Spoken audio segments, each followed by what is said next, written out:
Tuhan berkati kebaktian ini, berilah firman-Mu yang hidup untuk menghidupkan kerohanian kami, firman yang suci untuk membersihkan hati kami, firman yang kekal untuk memberikan kami pengharapan yang abadi. Kami serahkan hamba-Mu yang hina ke dalam tangan Tuhan.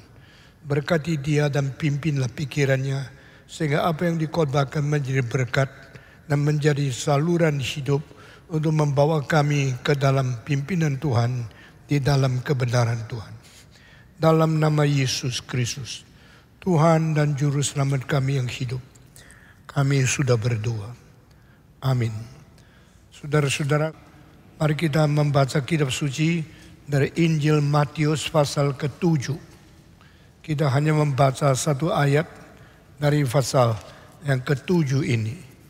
Kita semua buka suara membaca kitab suci dari Matius pasal ke-7. Kita membaca ayat yang ke-6 saja. Semua buka suara membaca bersama-sama. Matius 7 ayat ke-6. Jangan kamu memberikan barang yang kudus kepada anjing, dan jangan kamu melemparkan mutiaramu kepada babi, supaya jangan diinjaknya dengan kakinya, lalu ia berbalik mengoyak kamu. Kita telah bicara tentang bagaimanakah kita bergaul dengan orang lain.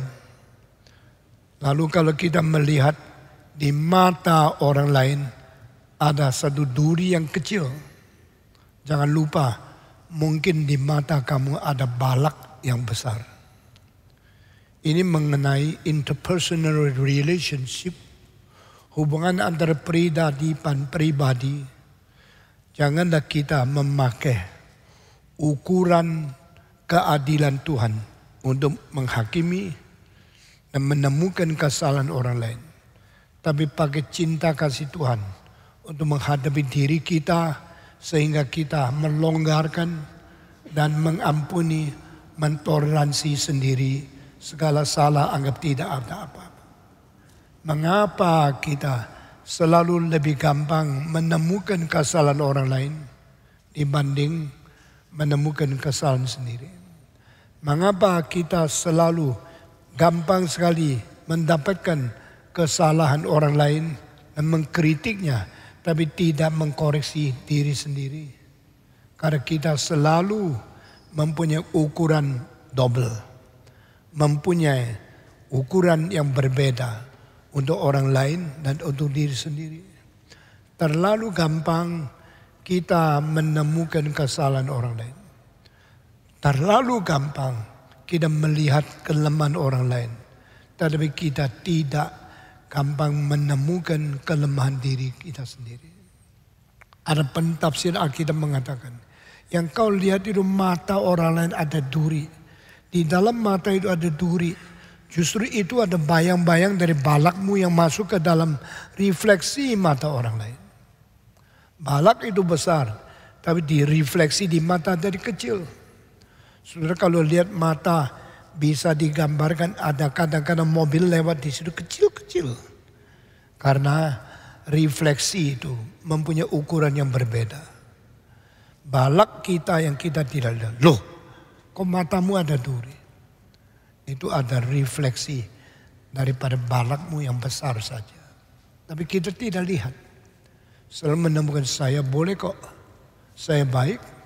Saya tidak salah apa-apa. Tapi ini orang banyak kelemahan. Coba lihat ini. Semua durinya dihitung. Semua kelemahannya dilihat. Tapi semua kelemahan sendiri tidak kita melihat. Itu sebab saudara-saudara, Alkitab berkata kabar kita, harus kita mempunyai cinta kasih dan bicara kejujuran di dalam kebenaran untuk saling membangkitkan orang lain, bukan menjatuhkan orang lain. Re-establishment to others by saying the truth in love. Bicaralah kebenaran di dalam kasih kepada sesamamu itu sendiri. Sesudah selesai Yesus bicara tentang hal ini, dia mendadak keluar dengan satu kalimat yang sangat sekali berbeda. Jangan memberikan barang yang suci kepada anjing. Dan jangan melemparkan mutiara di depan babi. Supaya tidak diinjak-injak oleh dia. Sesudah itu balik lalu mengkoyak kamu. Atau menggigit kamu. Saya tidak pernah tahu kalau digigit babi itu bagaimana. Saya pernah digigit anjing. Saya pernah digigit kucing. Saya pernah digigit kepiting. Tetapi digigit babi bagaimana saya tidak tahu. Karena cungurnya babi itu panjang. Giginya tajam-tajam atau tidak saya juga tidak tahu. Tapi Yesus mengatakan kalimat ini. Supaya kita jangan memberikan barang yang suci kepada anjing. Jangan melemparkan mutiara kepada babi. Anjing dan babi merupakan dua binatang yang paling kita menghina di dalam hidup kita. Meskipun anjing adalah binatang yang paling dicintai oleh manusia. Saya kira di antara binatang yang paling banyak dipelihara, yang paling banyak disayang itu adalah anjing. Tidak ada binatang lain yang lebih dekat dengan manusia. Tidak ada makhluk yang lain yang lebih disayang oleh manusia dibanding dengan anjing. Tapi herannya, waktu kita begitu mencintai anjing, kita menghina orang lain. Kita menghina dengan memakai anjing menyebutnya. Anjing lu. Kamu itu anjing. Itu penghinaan yang luar biasa. Mengapa menghina yang disayang? Bukankah seharusnya yang disayang itu bukan dihina? Tapi mengapa dihina justru kepada yang paling disayang? Nah ini paradoks. Satu kontradiksi yang besar sekali. Karena anjing kita sayang karena kita memperalat dia. Anjing kita sayang karena dia tidak ada tulang. Cuma ada kesetiaan kepada yang sayang dia. Sehingga kita sambil menikmati, sambil menghina dia. Nah itulah anjing. Yesus di dalam binatang yang disebut Yesus ada domba, ada anjing, ada babi, ada ikan yang pernah disebut dari mulut Yesus Kristus. Dan domba itu menjadi yang mengikut dan yang dipilih oleh dia. Dombaku mengikuti aku. Dan dombaku mendengar suaraku.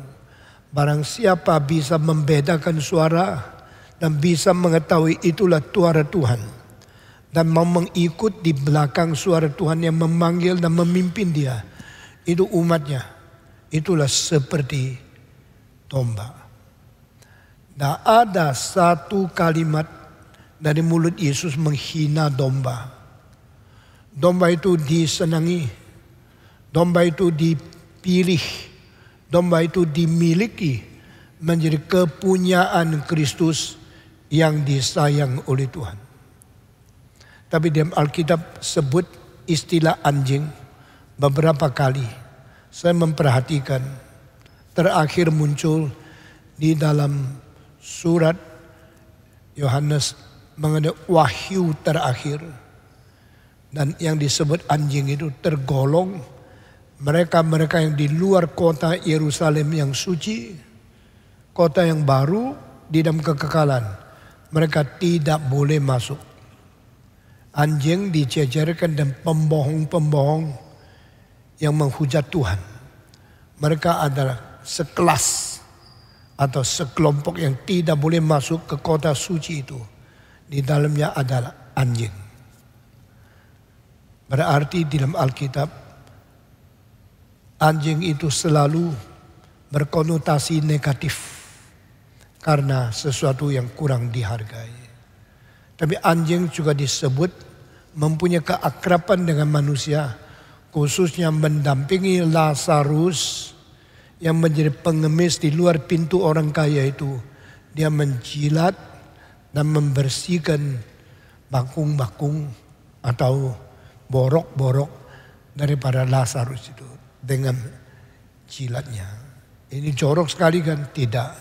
Sebenarnya lidah mengandung ludah atau cairan yang sangat membersihkan bakteri-bakteri. Di dalam ludah manusia di mulut mengandung antibodi kira-kira 35 macam. Sehingga bakteri-bakteri yang masuk ke dalam mulut kita lalu merusakkan kesehatan kita dibereskan oleh ludah. Saudara-saudara, kalimat Alkitab tidak mungkin salah. Kita anggap ini cici, ini kotor. Tapi Tuhan yang menciptakan, dia mengetahui. Dia menciptakan ludah, liur yang berada di mulut manusia itu untuk menjaga kebersihan. Saudara mungkin tidak sadar, tetapi mungkin tahu. Waktu mulut kita kegigit gigi, lalu pecah berdarah. Tidak usah kasih obat, dia paling cepat sembuh. Mengapa? Karena Tuhan menciptakan sesuatu ludah yang di dalamnya mengandung antibodi yang kuat sekali. Bakteri-bakteri yang masuk mulut yang bisa menjadi kita sakit, menjadikan kita kurang sehat, itu dibereskan bukan dari obat, dari ointment, daripada segala yang dari dokter, tetapi dari dalam, dari ludah manusia. Meskipun ludah itu dianggap kotor, makanan sudah kena ludah seseorang, hampir tidak ada orang lain maunya. Tapi kalau orang sudah cinta satu dengan lain, mencium itu ludahnya pun ditelan. Karena dia sayang sama satu orang itu. Nah saudara-saudara, anjing ada binatang yang rendah. Ada binatang yang tidak disenangi oleh manusia, dihina oleh manusia, tapi juga disayang setengah mati oleh manusia.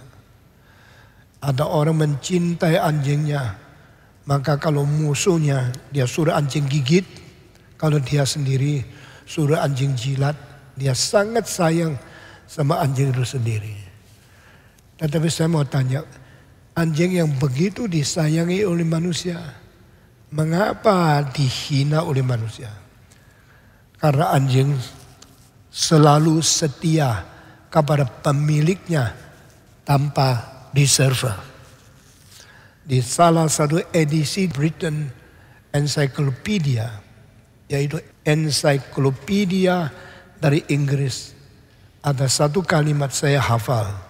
Dog is the only animal faithful to his owner at any time.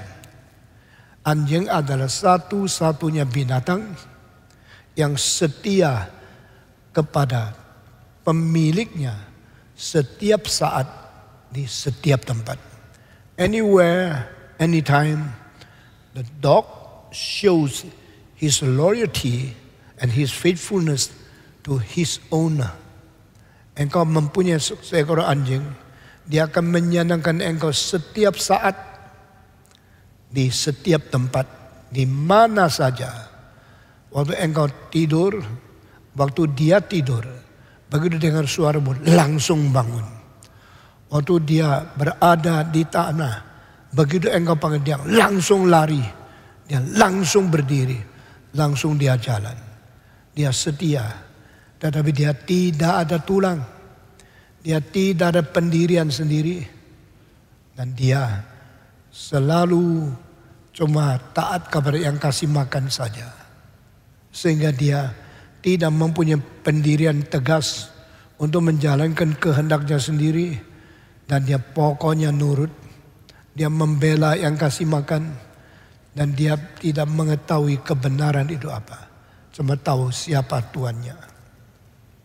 Saudara-saudara, sangat beda dibanding dengan kucing.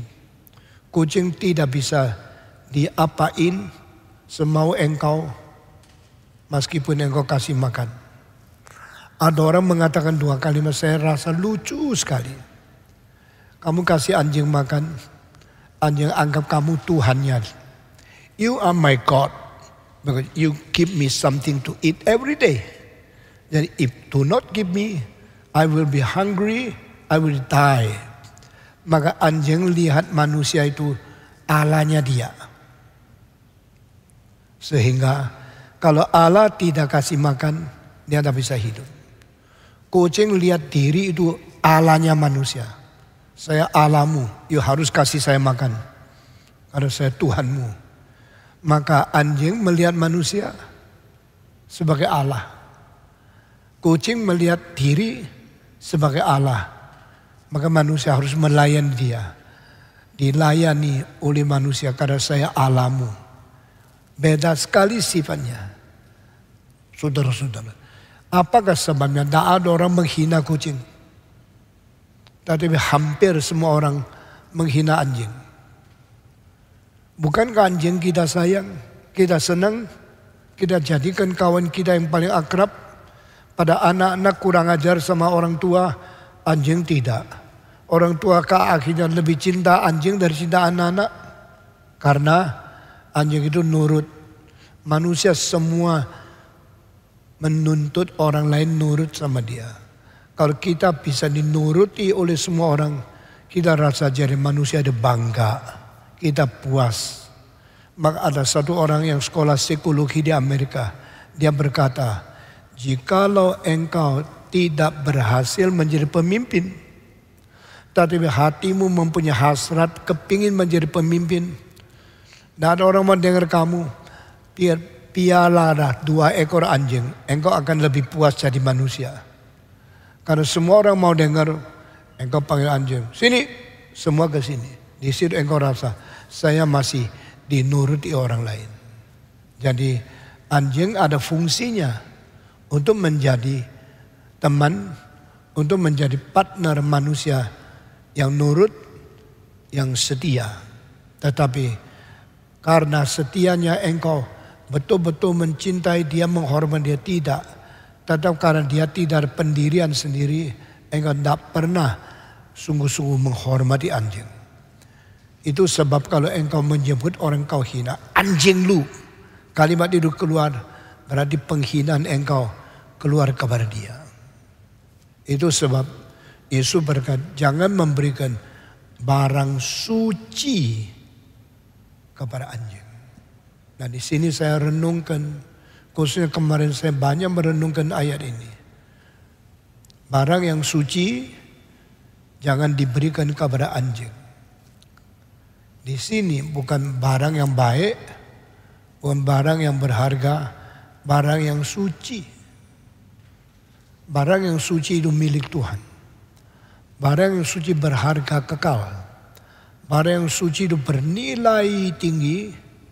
Dan barang yang suci tidak gampang kita memperoleh. Lalu anjing bukan kelasnya. Anjing bukan kelasnya mendapatkan barang yang suci. Karena apa? Anjing tidak mempunyai kesadaran dan tidak mempunyai penilaian terhadap harga. Penilaian terhadap harga, the evaluation power for everything in its classification only belong to man. Manusialah satu-satu makhluk yang bisa membedakan klasifikasi mana yang berharga, mana tidak berharga, mana yang mahal, mana yang murah, mana yang remeh, mana yang harus kita kejar memperoleh, mana yang boleh kita buang. Semua yang kita buang itu sampah. Semua yang kita ingin sekali dapat itu barang berharga. Di dalam klasifikasi yang hanya ada pada manusia, tidak pernah dimiliki oleh anjing. No animal can evaluate, can estimate the value according to his class. Kita melihat berlian lebih penting daripada kristal. Kristal lebih indah daripada batu. Batu lebih keras, berharga dari pasir. Itu sebab kalau engkau beli berlian, sudah beli engkau bayar tolong kasih tambah sedikit. Tidak mungkin ditambah. Adakah orang beli berlian, tambah sedikit dong, tambah lagi 2 butir berlian. Tidak mungkin itu. Kalau engkau beli pasir, saudara-saudara tambah sedikit, dia kasih 1 cedok pasir tambah kepada kamu. Tidak ada orang jual berlian tambah 1 cedok. Jangan bilang 1 cedok, 1 butir yang kecil pun tidak dikasih. Karena harganya tinggi. Karena harga barang mempunyai kelas-kelasnya. Dari yang paling mahal sampai yang paling murah. Yang paling bernilai sampai tidak bernilai. Engkau bisa membedakan. Saudara-saudara. Bisakah engkau membedakan khotbah yang bernilai sama khotbah yang sembarangan? Bisakah engkau menilai pendeta yang bermutu tinggi dan pendeta yang sembarangan? Bisakah engkau membedakan gereja yang mutu tinggi dan gereja yang seperti pasar? Hanya kumpulkan manusia, kumpulkan uang, lalu pendetanya puas. Kita harus belajar penilaian harga, penilaian barang. We should nurture our ability to evaluate the value. Only man can evaluate the value. There is no possibility for any kind of animal to evaluate and to estimate the value according to his class. Saudara-saudara, jadi kelas-kelas perbedaan itu dimengerti. Makin mengerti membedakan kelas, makin menyatakan kesadaran itu tinggi. Manusia adalah makhluk yang dicipta menurut peta teladan Allah. Dan Tuhan Allah adalah nilai tertinggi di dalam segala sesuatu, termasuk yang diciptakan. Dia lebih tinggi daripada yang dicipta karena dia sang pencipta. God the Creator is higher than anything created by Him. And God is the highest class in value. Itu sebab terhadap kelas-kelas yang berbeda, kita bereaksi berbeda. Orang yang baik, kita senang. Orang yang jahat, kita benci. Orang yang jujur, kita menghargai.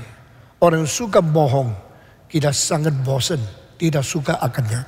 Saudara-saudara, dengan kelas manusia yang berbeda, penghargaan kita juga berbeda.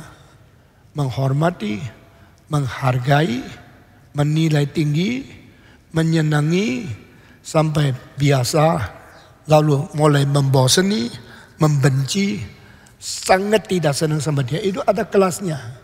Yang paling tinggi apresiasi, lebih tinggi lagi penghargaan, lebih tinggi lagi memberikan nilai yang tinggi, lebih tinggi lagi kita menyembah sujud. Only worship God. Only serve Him. Hanyalah melayani Tuhan. Dan hanya berbakti kepada Dia. Alkitab dengan jelas memberitahu kepada kita satu-satunya yang harus disembah sujud Allah. Berarti Dia tertinggi. Lalu kita boleh mencintai makhluk, menghargai manusia. Kita menilai tinggi Sang Kudus-Kudus atau semua malaikat yang berharga, tapi tidak menyembah. You never worship any angels, any saints, any good and spiritual Christianity. Engkau tidak menghargai orang Kristen yang rohaninya tinggi. Engkau tidak pernah menyembah sujud kepada malaikat karena mereka punya nilai di dalam ciptaan. Tapi Tuhan Allah yang di dalam pencipta, engkau hanya menyembah kepada Dia lalu menghargai yang lain saja. Man is the only living being can evaluate, can give the classification, can judge, and can estimate the value. Karena kita bisa mengerti nilai, kita bisa menilai perbedaan. Kita bisa menghargai harga yang tinggi. Itu sebab kita manusia yang dicipta menurut peta dan teladan Tuhan Allah. Dan saudara-saudara, di hadapan Tuhan, mari kita tersungkur, kita bersembah sujud, kita memberikan bakti, memberikan persembahan kepada Tuhan yang satu-satunya patut disembah sujud. Lalu di antara ciptaan ada kelasnya. Di dalam buku Korintus dikatakan matahari ada kemuliaan matahari. Bulan ada kemuliaan bulan. Bintang-bintang ada kemuliaan bintang-bintang. Apa artinya ini? Menurut derajat nilai yang dicipta, mari kita membeda-bedakan kelas. Kalau orang menghargai yang tidak berharga, itu orang bodoh. Buang waktu, buang tenaga, buang konsentrasi, buang talentanya, diberikan kepada yang tidak bernilai. Tetapi kalau ada orang yang merendahkan dan menghina yang bernilai tinggi, orang itu bodoh sekali, akan menghilangkan kesempatan untuk mendapat berkat. Jikalau di dalam sekitar kawan-kawanmu ada satu orang berbijaksana tinggi sekali, jangan lupa cepat-cepat ambil kesempatan belajar dari dia, menerima bijaksana dari dia. Karena engkau bergaul dengan orang semacam ini, dalam waktu yang pendek engkau jadi pintar. Tetapi kalau engkau selama ada kesempatan dekat orang bijaksana, engkau buang-buang, anggap tidak ada. Engkau meskipun pernah hidup selama berpuluh-puluh tahun di dalam zaman dia, engkau tetap tidak pernah tumbuh pengetahuan sedikit pun. Karena engkau bodoh menghilangkan kesempatan. Saudara-saudara, saya terus mengajar hal seperti ini di dalam gereja ini, supaya engkau menjadi manusia yang makin dekat dengan hati isi Tuhan. Makin lama makin dekat dengan rencana Tuhan. Menjadi manusia yang berbijaksana. Sama-sama mengikuti satu gereja.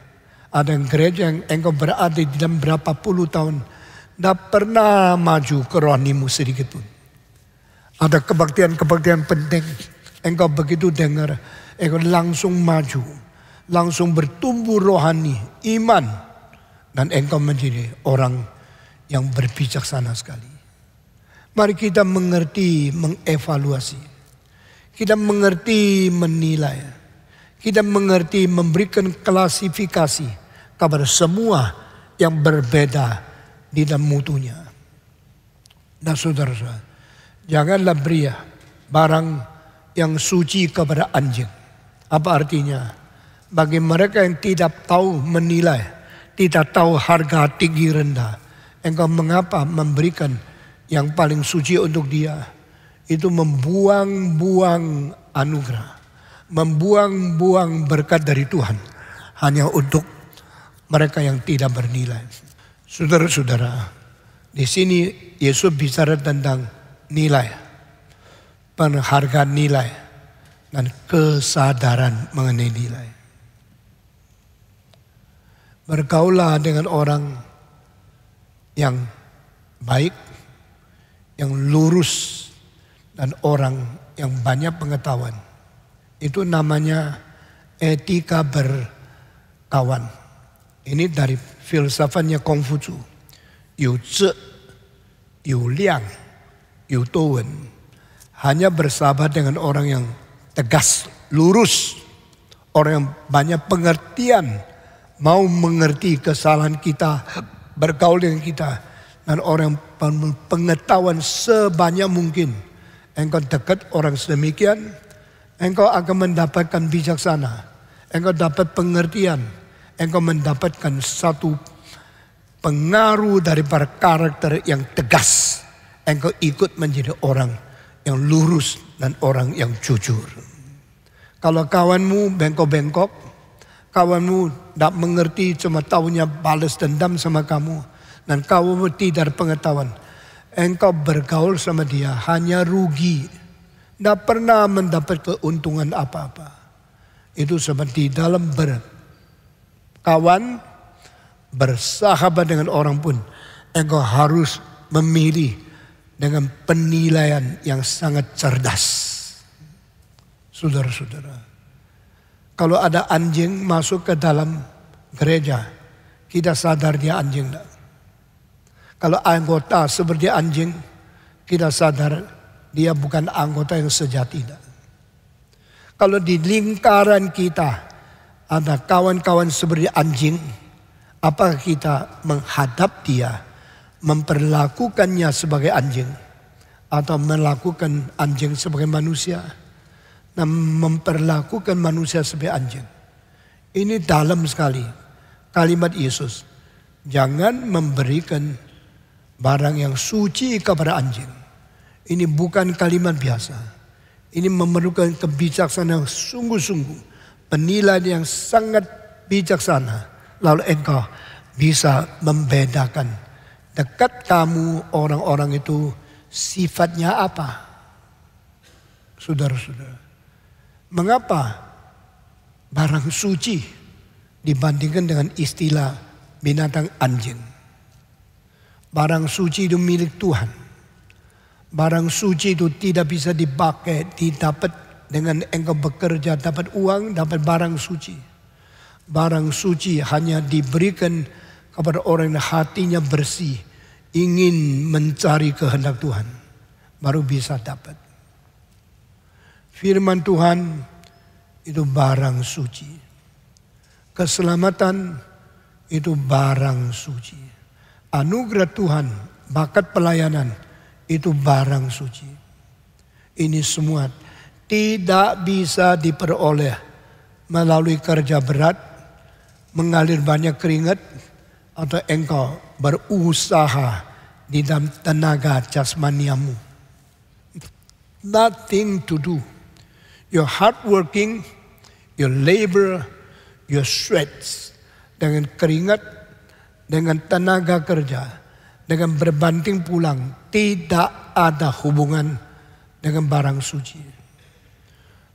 Blessed are those who are pure-hearted, because they will see God.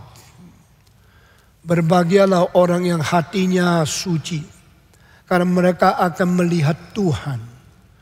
Saya sudah khotbahkan khotbah ini waktu kita mulai dengan Matius pasal 5. Di dalam 9 macam bahagia, ada bahagia boleh melihat Tuhan. Siapakah boleh melihat Tuhan? Kecuali mereka yang hatinya bersih dan suci. Blessed are those who are pure-hearted, because they will see God. Kalimat ini engkau baca semua pentafsir dan Alkitab, khususnya buku Matius, beda. Pentafsiran setiap pendeta beda. Tetapi ada seorang namanya Kierkegaard di dalam abad 19. Orang Denmark, pemuda yang salah satu orang paling jenius di antara kira-kira 28 orang saya nilai di dalam sejarah beribu-ribu tahun. Orang yang paling pintar, salah satu Kierkegaard. Saya mengumpulkan 200 orang paling pintar, dia masuk. Dikurangi sama 100, dia tetap masuk. Dikurangi sampai 50, dia tetap masuk. Akhirnya saya saring semua, sisa 28, dia masuk. Salah seorang paling pintar dan otaknya berpikiran yang orisinil, kreatif, yang hampir tidak ada banding pada zaman seluruh hidup dia masih berada di dunia.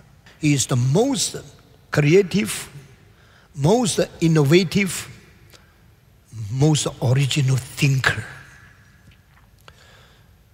Tetapi terima di dalam zaman dia. Dia dikucilkan, dia ditolak, dia dihina, dia dibuang oleh orang-orang pintar, profesor, filosof zaman dia masih hidup. Kalau dia tulis makalah, sekarang kita lihat, wah, makalahnya begitu padat, kalimat begitu sedikit, pengaruh begitu besar, tapi zaman itu makalah dikirim ke surat kabar, tidak dimuat, dikirim kembali, tidak bisa, kita tidak terima makalahmu. Lalu akhirnya terus ditolak, juga kan akhirnya pakai nama palsu, kirim lagi, langsung diterima, wah bagus, karena mereka sudah benci dia. Gigagat orang seperti ini. Kalau orang ditolak oleh banyak orang, 99% orang tolak dia. Mungkin dia antara genius adalah yang paling langka. Nah, saya tidak bicara lagi tentang manusia. Yesus Kristus di dunia ditolak semua orang Farisi. Ditolak oleh semua orang Saduki. Ditolak oleh semua ahli Taurat. Kecuali satu orang tua namanya Nikodemus. Malam-malam datang karena takut diketahui oleh kawannya. Dia seperti pengkhianat Yahudi. Malam-malam ketuk pintu. Yesus terima dia. Kalimat pertama bukan dari Yesus, dari dia. Guru. Dia sendiri guru. Dia guru besar. Dia guru tua. Dia pemimpin orang Yahudi.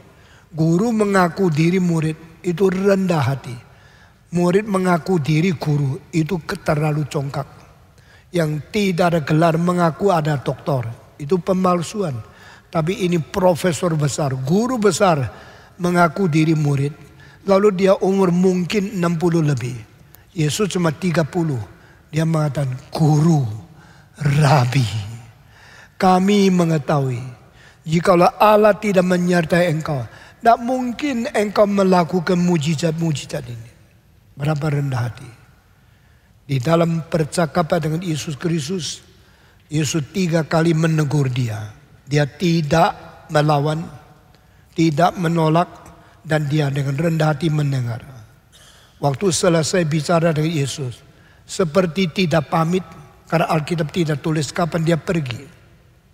Lalu dia tidak kembali lagi. Sampai Yesus mati, dia menjadi orang Kristen. Dia memberikan rempah-rempah, mengkuburkan jenazah Yesus ke dalam kuburan yang dipinjam daripada Yusuf Arimatia. Nah, ini semua saya tidak usah ulangi, saudara sudah pernah dengar khotbah saya yang lain. Saudara-saudara, Yesus menerima murid, memilih murid, tapi tidak terima orang seperti Farisi, seperti Nikodemus. Kenapa? Saya tidak tahu. Malahan Yesus pilih salah satu yang paling jelek, Yudas Iskariot. Mengapa? Saya juga tidak tahu. Karena orang yang paling tersendiri, yang paling bijak, selalu cara kerja, cara pikir lain sama orang biasa. Jadi orang ngomong secara umum, banyak orang bicara, jangan dengar. Engkau mesti dengar suara Tuhan, belajar Yesus Kristus, dan tidak terpengaruh oleh common opinion. Opini umum anggap sepi. Karena engkau bukan mengikuti dunia, mengikut Tuhan. Søren Abi Kierkegaard adalah salah satu orang paling jenius di dalam selama 1000 tahun terakhir ini. Saya percaya dia pikirannya lebih dari Immanuel Kant, lebih daripada George Hegel, lebih daripada orang-orang lain. Dia adalah salah seorang paling besar pengaruh, khususnya untuk abad ke-20. Abad 19, dia hidup sama berapa puluh tahun, masih muda mati. Tapi sesudah itu yang dipengaruhi oleh dia, termasuk Martin Buber, termasuk Karl Barth, termasuk Bonhoeffer, termasuk orang-orang seperti Brunner, Gogarten, dan lain-lain. Tokoh-tokoh pikiran yang paling besar abad 20 semua dipengaruhi oleh Kierkegaard. Tetapi dia tidak diterima zaman dia masih hidup. Sekarang semua anggap dia nenek moyang. Dulu dia dianggap orang gila dari Denmark. Sekarang dia nenek moyang dari semua filosof abad ke-20 yang paling penting. Saudara-saudara, Tuhan Yesus sama di dalam dunia pikirannya lain. Yesus pikirannya tidak umum, tidak diterima oleh umum, tidak diterima oleh orang paling elit, dan tidak diterima oleh orang agama yang menjadi pemimpin besar menghina, menolak Yesus. Dan Yesus berkata kalimat seperti ini, jangan berikan benda yang suci kepada anjing. Dan jangan melemparkan mutiara kepada babi. Jangan-jangan babi itu menginjak mutiara lalu balik menggigit kamu. Hanya satu ayat, tidak pernah diulangi di seluruh kitab suci, cuma satu kali. Yang katakan anak Allah yang tunggal, Yesus Kristus. Do not give your holy things to the dogs. Jangan memberikan barang suci kepada anjing. Di sini apa yang mau dikatakan Yesus? Ada yang tidak mengetahui nilai. Jangan dipaksa menerima. Karena dia tidak berhak mendapatkan nilai yang tinggi itu. Di dalam kitab suci ada dua kalimat yang sangat mengharukan hati saya. Orang-orang suci yang ditolak di dunia dibunuh mati satu-satu mati syahid. Kita mengatakan dunia tidak layak mempunyai mereka. Banyak hamba Tuhan yang paling baik mati syahid dibunuh di dalam sejarah. Mereka pernah datang ke dunia. Kita mengatakan dunia tidak layak memiliki mereka. Dunia ada layak apa mendapatkan Yesaya yang akhirnya dipotong pinggangnya dengan gergaji. Orang suci seperti Yesaya. Kenapa dunia begitu menghina, menolak dan akhirnya memotong badannya menjadi dua. Dunia tidak layak mempunyai nabi seperti Yeremia. Orang sudah tua dibuang ke dalam sumur yang kering. Serangga-serangga, ular-ular ada di situ. Siksa dia karena dia mengatakan kalimat yang lawan sama common opinion. Pada waktu orang Israel dibenci dan dikelilingi oleh tentara Nebukadnezar, semua bilang Tuhan pasti memberkati orang Yahudi. Pasti, karena Yahudi anak-anak adalah umat Tuhan. Dan mungkin Tuhan membuang dia. Cuma satu orang, Yeremia mengatakan, tidak. Tuhan berkata, Nebukadnezar akan menang dan Israel akan ditawan, kota Yerusalem akan dibakar. Pengkhianat kamu. Kamu adalah seorang pengkhianat negara. Penjual akan bangsa. Musuhnya Israel. Mari kita bunuh engkau. Orang seperti ini katakan kalimat jujur. Dia mengatakan Tuhan akan serahkan Yerusalem untuk ditawan, dirobohkan, dibakar oleh Nebukadnezar. Siapa suka dengar ini? Saya akan dihina karena saya disebut pengkhianat negara. Itulah keadaan seperti Yesaya, Yeremia, Daniel, Yeskiel, Amos, dan semua nabi-nabi. Tadi Alkitab mengatakan orang-orang ini tidak layak dimiliki oleh dunia. Saudara-saudara, dunia tidak layak mempunyai nabi-nabi yang begitu hebat daripada Tuhan. Dan ayat kedua yang menggerakkan hati saya, yaitu mereka layak di surga. Kalau nabi-nabi yang suci, yang hebat, tidak layak dimiliki oleh dunia, Tuhan sudah sediakan surga untuk mereka layak tinggal di dalamnya. Tapi belum waktunya. Biar orang yang mati syahid, yang mati karena mencintai Tuhan sudah cukup nomornya. Seluruh manusia yang harus mati sudah genap angkanya, barulah Tuhan kembali. Saudara-saudara, itulah Alkitab. Itu sebab kalau anjing tidak layak mendapatkan barang suci, jangan diberikan kepada dia.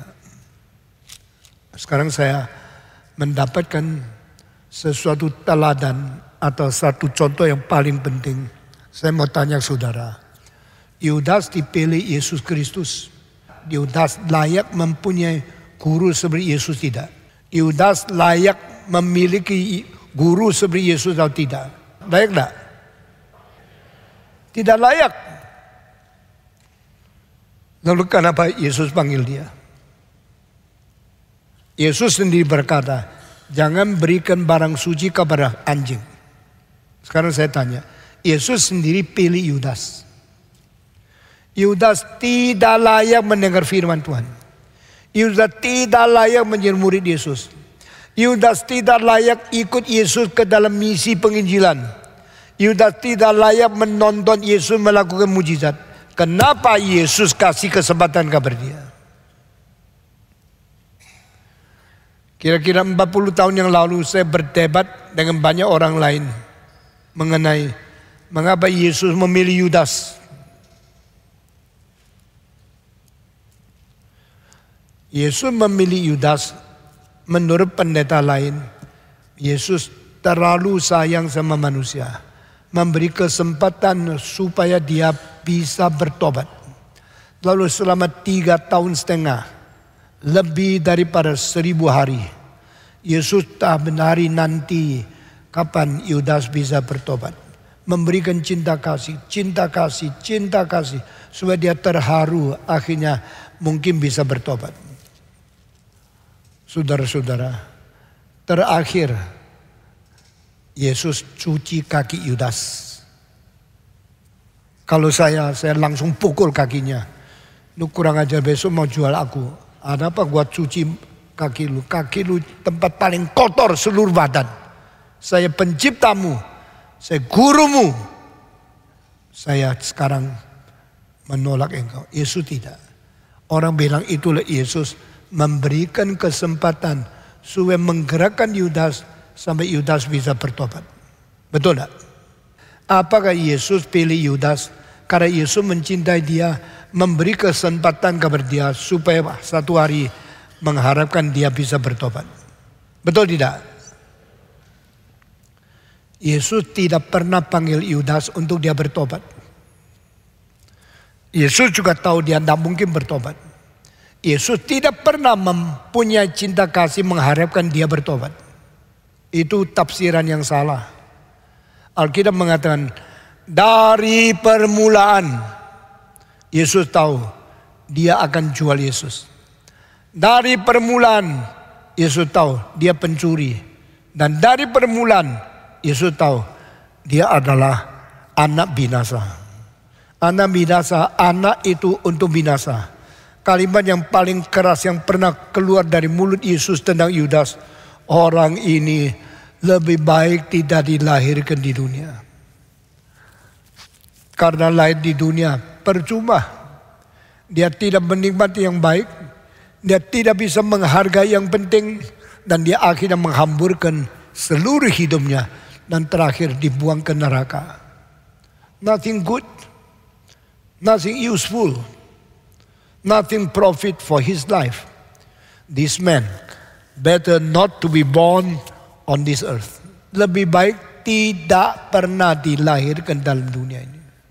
Berarti hidupnya percuma. Anugerah yang Tuhan berikan kepada dia tidak bergunanya. Tapi saya mau tanya, meskipun Yesus tahu dia dari permulaan adalah anak binasa, orang yang akan mencuri uang gereja, dan orang yang akan menjual Yesus Kristus, orang seperti ini kenapa dipilih? Memilih Yudas, Yesus dapat untung apa? Memilih Yudas, apa gunanya untuk kekristenan? Memilih Yudas, apa faedahnya untuk gereja? Sama sekali tidak ada nilai.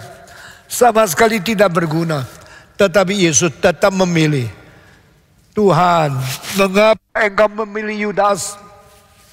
Di seluruh dunia, ratusan kota saya pergi. Waktu saya tanya jawab, selalu muncul kalimat ini. Mengapa Tuhan Yesus pilih Yudas? Saudara-saudara, Tuhan Yesus pilih Yudas itu satu fakta yang kita tidak bisa tolak. Di antara 70 ada dia. Di antara 12 ada dia. Yesus Kristus mempunyai 12 murid, mempunyai 70 murid, mempunyai 3.000 orang diberikan Roh Kudus hari Pentakosta. Sama seperti Kongfucu, ada 3.000 murid, ada berapa murid yang paling dekat dengan dia. Yesus juga 3.000, 70 dan 12 dan 3. Yakobus, Yohanes, Petrus. Ini 3, the most inner circle, the core circle of the discipleship of Christ. 3, 12, 70, 3,000. Saudara, Yudas termasuk golongan yang sangat-sangat intern, sangat-sangat internal, sangat-sangat fokus. 12 murid satu dia. Kenapa Yesus memilih dia? Di antara 7 majelis pertama ada satu yang akhirnya pengkhianat. Di dalam 12 murid Rasul Yesus Kristus satu pengkhianat. Kenapa? Itu memang cara Tuhan. Tuhan ada kaum pilihan, ada kaum buangan. Ini di dalam latihan kepada orang-orang tua-tua di sini oleh pendeta David Tong dan pendeta Billy. Sudah bicarakan tentang reprobation and election. Pemilihan untuk orang milik Tuhan. Pembuangan untuk musuh-musuh Tuhan. Lalu Tuhan kenapa mencipta mereka? Kenapa Tuhan melahirkan mereka? Kenapa Tuhan memperbolehkan mereka berada di gereja akhirnya dibuang? Banyak orang pikir dah habis-habis berpuluh-puluh tahun. Why Jesus chose Judas to be his disciples? Saudara-saudara, saya langsung memberi jawaban supaya tidak buang waktu yang banyak. Yesus memilih Yudas untuk mencegah, menutup mulut mereka waktu hari kiamat berkata, saya tidak percaya kepada engkau karena engkau tidak pernah memberikan kesempatan kepada saya. Saya karena tidak pernah mempunyai kesempatan, maka saya tidak beriman kepada engkau. Saya tidak terima Yesus sebagai juru selamat. Coba kalau dulu kasih saya kesempatan, saya pasti menjadi orang Kristen. Kalau waktu Yesus menghakimi manusia, orang berbantah seperti ini, Yudas yang keluar. Tidak benar. Saya punya kesempatan, tapi saya tak pernah menghargai. Saya diberikan 3,5 tahun, tak pernah satu hari satu mau bertobat. Akhirnya saya harus binasa.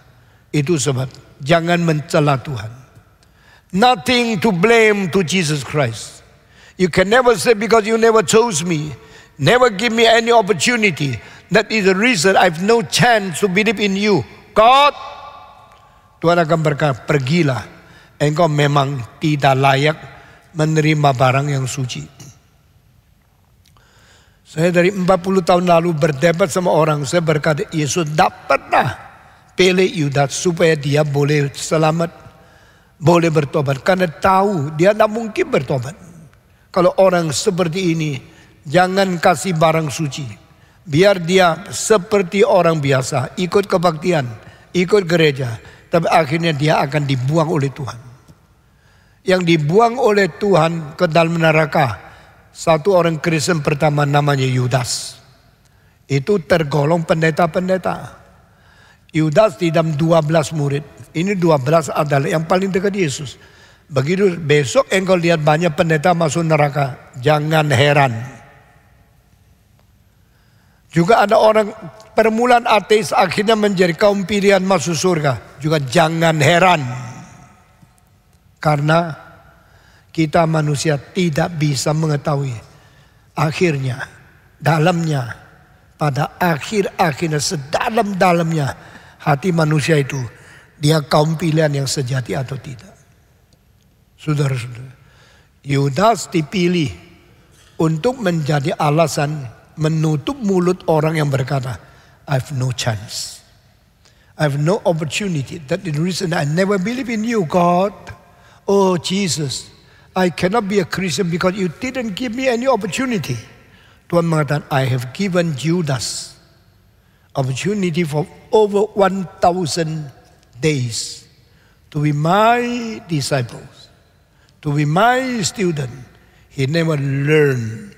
He never waken. He never conscious he need salvation. Orang yang tidak mempunyai penilaian seperti anjing yang tidak bisa membedakan Tuhan, diri, musuh, Tuhan, siapa orang baik. Anjing itu cuma lihat kalau pakaiannya bagus, dia goyang ekor. Kalau pakaiannya combang-combang, dia berjenggong-jenggong. Dia tidak pendirian, tidak kebenaran. Cuma ada pikiran yang sangat-sangat dangkal. Dan penilaian sangat-sangat remeh. Orang seperti itu tidak kasih dia barang yang suci. Tapi jangan sembarangan, ini orang, ini anjingnya. Mana boleh dia kasih kepada, tidak. Kita harus seperti Yesus Kristus. Keliling kota-kota dan desa-desa kecil. Orang kaya datang, dia terima. Orang agama datang, dia bicara. Orang miskin datang, dia terima. Yesus tidak memandang bulu. Tetapi saudara-saudara, Yesus mengajar di sini. Jangan beri barang yang suci kepada anjing. Saya mau tanya, alasan kedua kenapa Yesus panggil Yudas, pilih dia menjadi muridnya, supaya barang siapa pemimpin gereja yang sungguh-sungguh suci dan baik, kalau dimurtati, kalau dilawan oleh muridnya, tidak usah kecewa.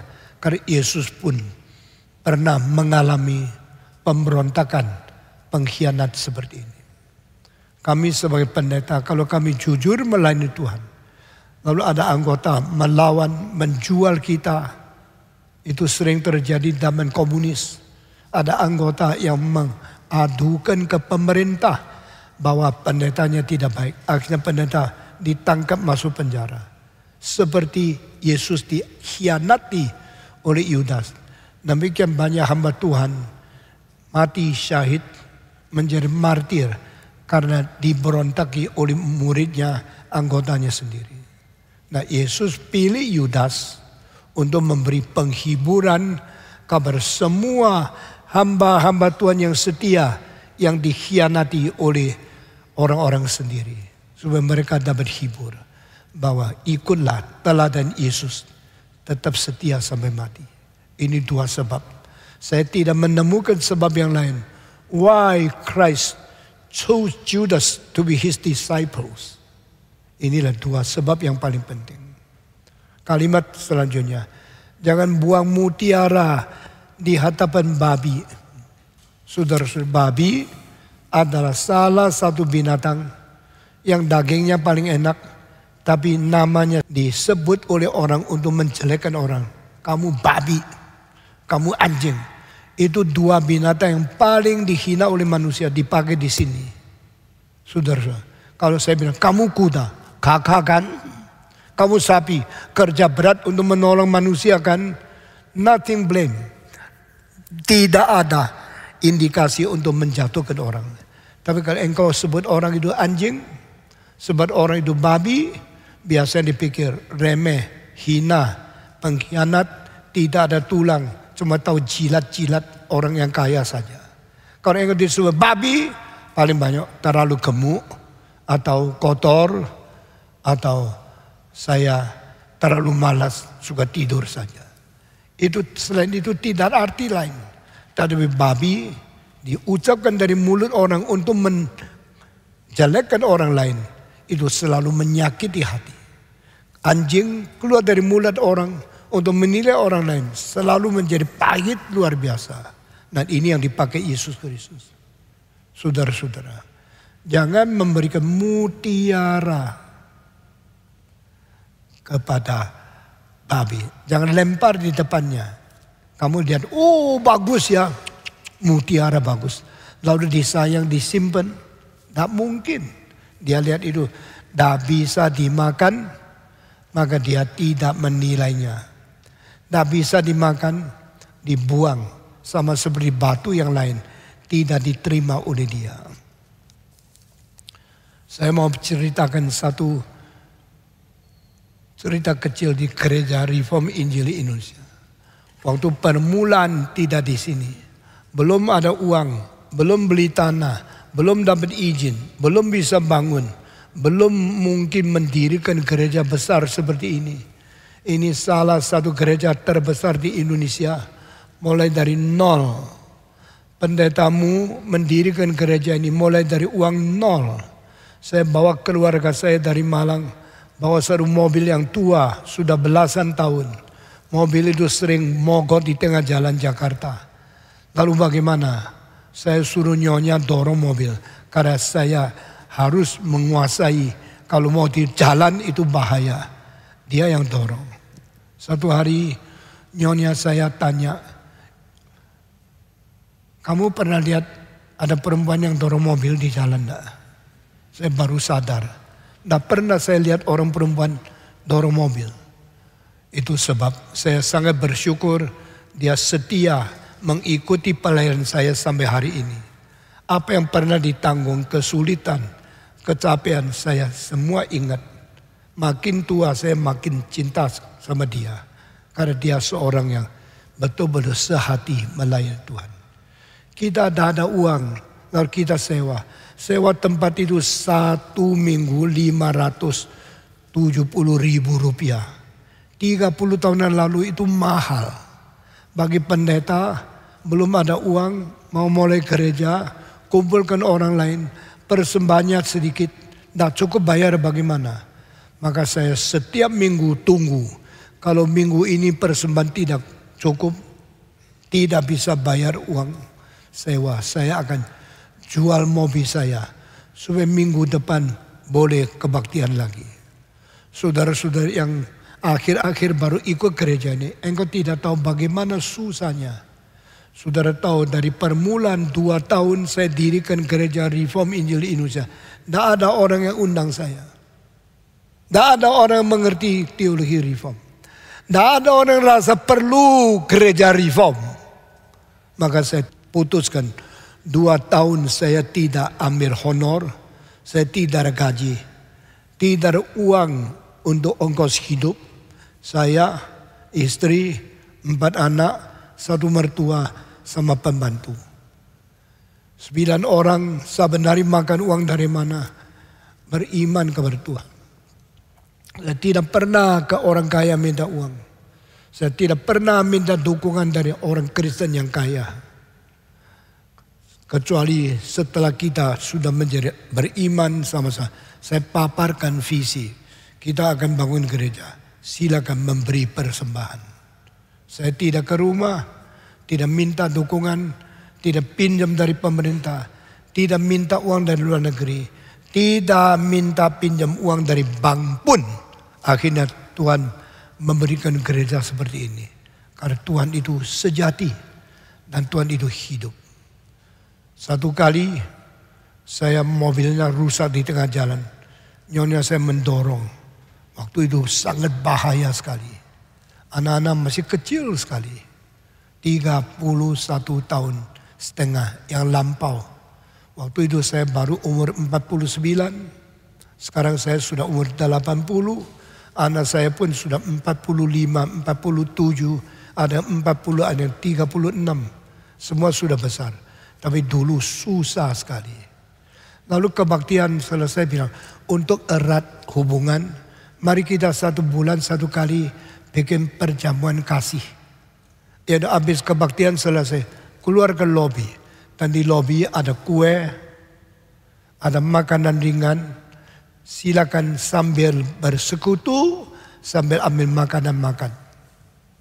Waktu itu banyak orang ikut dan ongkos lebih tambah. Beli kue, beli roti, beli minuman itu mesti pakai uang. Persembahan kalau tidak cukup, jual mobil. Kalau cukup, masih bisa bikin makanan untuk semua bisa ikut. Semua yang ikut gereja, yang datang kebaktian tidak tahu. Semua tahu, oh ada yang sudah makan aja. Tapi lambat laun saya menemukan 1 orang. Orang itu bukan mau dengar khotbah. Datang untuk mau ambil makanan. Oh, saya mulai kecewa. Sebagai pendeta kita khotbah. Harap orang menikmati khotbah. Bertumbuh di dalam firman. Bertumbuh di dalam rohani dan iman. Tapi saya baru tahu ada 1 orang. Waktu itu dia umurnya kira-kira 45. Datang dengar khotbah tidur. Waktu mau ambil makanan dia paling cepat keluar. Sudah gini ambil kantongannya, dia punya satu tas, makanan dimasukkan tas sebanyak mungkin, lalu pergi, hilang. Yang lain keluar, makanan sudah tidak cukup. Saya perhatikan 1 kali, 2 kali, saya tahu ini orang tidak beres. Dia datang ke gereja, mau dengar firman? Tidak. Dia datang mau bergaul dengan orang? Tidak. Datang untuk dapat makanan itu. Dia makan masuk ke mulut cepat sekali. Lalu ambil lagi berapa, taruh di tas, lalu pergi. Saya sangat sedih. Saudara-saudara, orang demikian mungkin bertobat sungguh-sungguh, saya tidak tahu. Tapi kalau sifatnya cuma mau makanan bukan mau firman, susah bertobat. Manusia beriman karena mendengarkan firman. Faith comes by hearing. Hearing comes by the word of Christ. Orang beriman karena dengar firman. Orang mempunyai firman karena perkataan dari Yesus Kristus.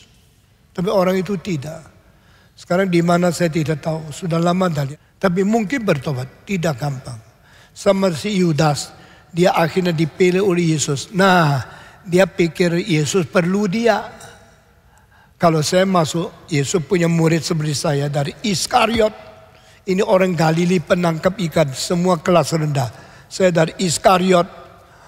Mungkin lebih istimewa dari orang lain. Orang pikirannya terbalik dari cara Tuhan berpikir. Cilakalah dia. Saudara-saudara, engkau jangan terlalu mengasihi satu orang.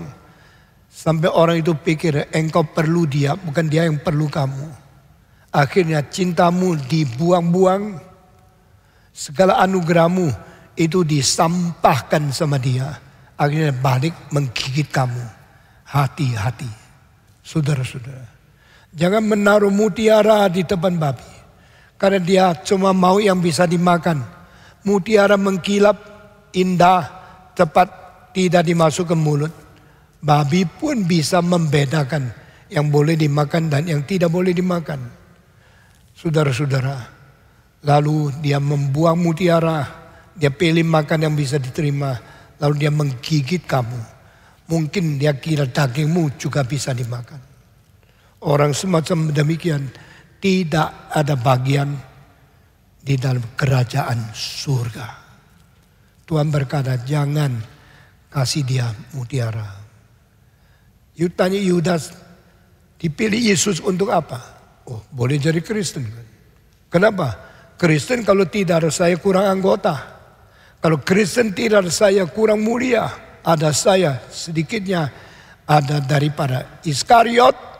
Saya mewakili daerah yang jauh. Kalau tidak, Yesus cuma laku di Galilea saja. Tidak ada mutunya. Saudara-saudara, orang yang pikir balik selalu membenarkan diri, memuliakan diri, dan melecehkan anugerah Tuhan. Saudara-saudara, lalu yuk ikut Yesus, saudara. Kenapa masih tekunnya? Saya setia kan? Saya setia kepada Yesus. Karena saya mempunyai kesempatan dapat uang. Kira-kira orang pikir Yesus salah pilih bendahara. Gereja di dalam sejarah 2000 tahun. Bendahara pertama sudah salah. Kenapa tidak pilih Petrus? Kenapa tidak pilih Yakobus? Kenapa tidak pilih Yohanes? Kenapa pilih Yudas? Saya tidak tahu. Tapi Yesus sengaja membuat gereja seperti kurang beres organisasi. Supaya orang maling mempunyai kesempatan melakukan kejahatannya. Bukan Yesus tidak tahu. Kalau Yesus tidak tahu, tidak mungkin terus. Dari permulaan sudah tahu dia seorang pencuri. Dari permulaan sudah tahu dia seorang anak binasa. Dari permulaan sudah tahu dia akan jual Yesus. Yesus tahu semua, tapi Yesus izinkan. Jadi saya minta saudara perhatikan di mahal. Di dalam kehendak Allah. Concerning the will of God, there's 5 steps. Pertama, Allah merencanakan. Kedua, Allah mengatur semua. Ketiga, Allah memimpin langkah berlangkah. Keempat, Allah memperbolehkan. Kelima, Allah membiarkan. Ini 5 langkah. Semua di dalam kehendak Allah. Kenapa? Karena akhirnya baik yang direncana atau yang dibiarkan, semua mesti kembali menghitung kira-kira, dan semua kembali diadili Tuhan dengan penghakiman yang terakhir. Setiap kali engkau keluar dari pintu ini, lihat ada satu lukisan Michelangelo, itu penghakiman terakhir. Yesus datang kembali. Apa yang kita perbuat akan dihakimi. Apa yang kita lakukan semua akan dihakimi menurut keadilan Tuhan Yesus yang melampaui semua marifat manusia. Saudara-saudara, di dalam kehendak Allah yang direncanakan ini terbaik. Yang diatur juga sangat baik. Yang dipimpin menuju kepada baik.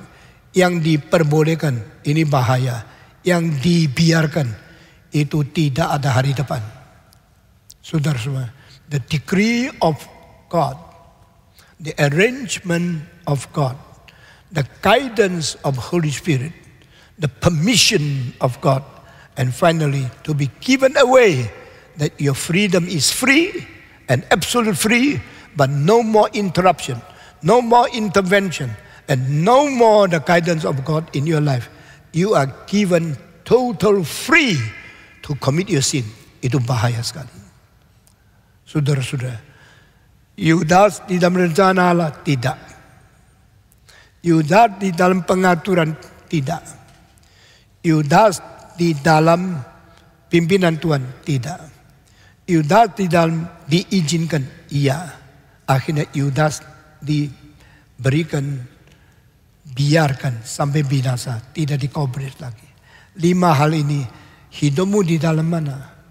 Hidupmu di dalam rencana Tuhan, pengaturan Tuhan, pimpinan Tuhan, ini sangat baik.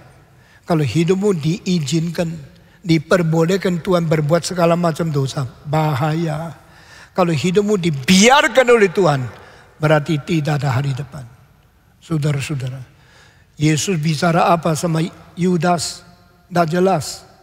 Yang dicatat di Alkitab hampir tidak lebih dari berapa kalimat. Dan 2 kalimat terakhir ada 1 kali setelah Yesus malam itu cuci kaki semua murid, lalu makan bersama. Sudah makan bersama, Yesus bicara sama Yudas, yang kau mau kerjakan sekarang pergilah, diizinkan. Itu keempat tadi. Silakan pergi. Dia diizinkan, boleh menjual Yesus, boleh tidak menjual Yesus. Kasih freedom. Dan Yudas pergi. Sudah pergi. Betul-betul dia tidak ingat kalimat itu mempunyai kewibawaan Kristus. Akhirnya akan menghakimi dia. Dia pergi terima 30 perak. 30 keping perak sudah dia ambil. Dia bilang, saya nanti bawa kamu malam-malam masuk taman Getsemani. Saya akan cium 1 orang. Waktu saya cium siapa engkau tahu, itulah Yesus.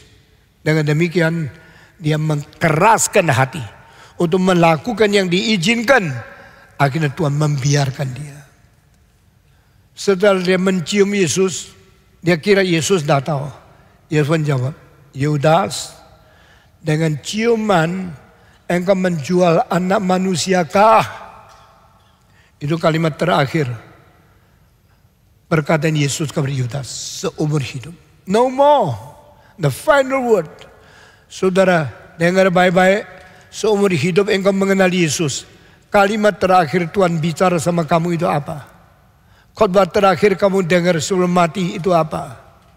Apakah anugerah Tuhan supaya engkau boleh menerima firman-Nya, barang suci, mutiara sebelum engkau meninggal dunia? Jangan seperti Yudas yang dibuang oleh Tuhan, dibiarkan Kristus boleh melakukan kebebasan yang mutlak, tapi akhirnya dijerat di dalam kejahatan iblis. Orang itu lebih baik tidak pernah dilahir ke atas bumi. Lebih baik dia tidak pernah hidup melihat matahari. Orang itu pernah apa?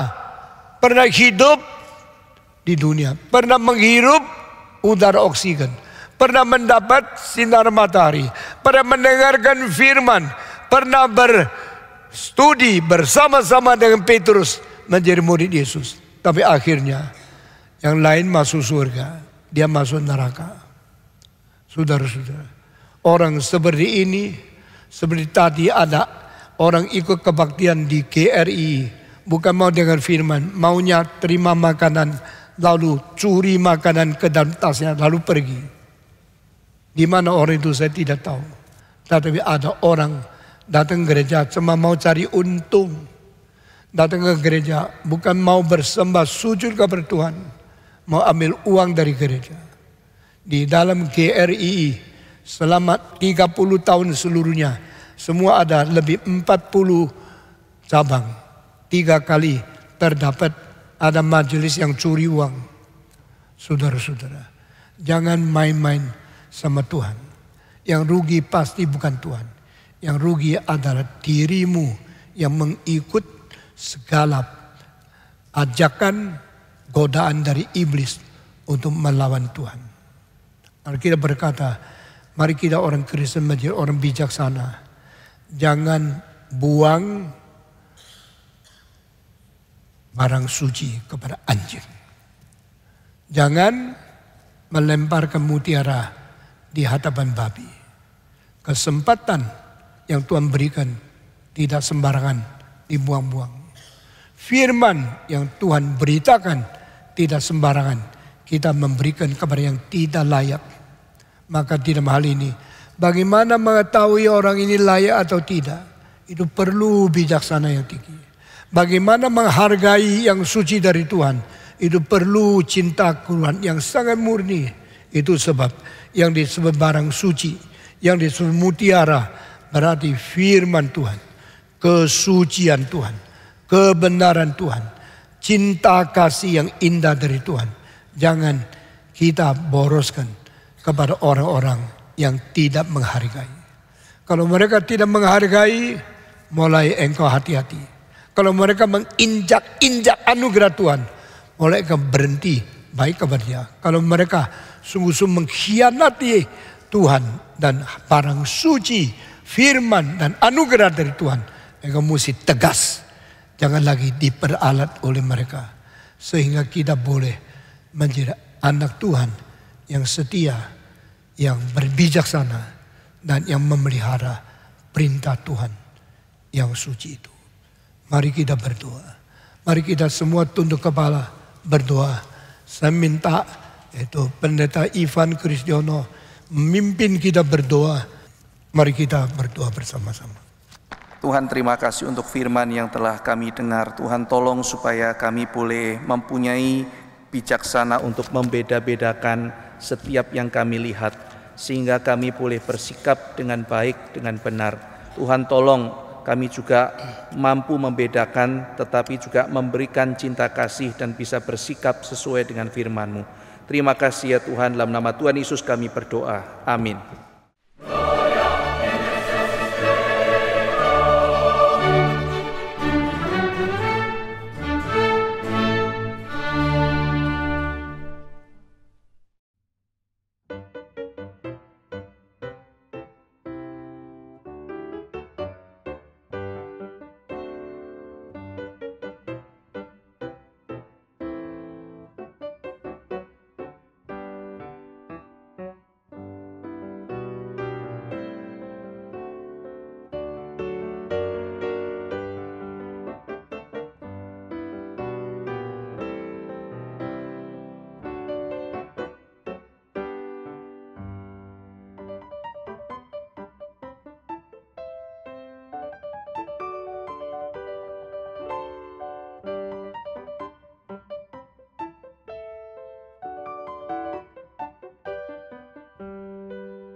Tuhan.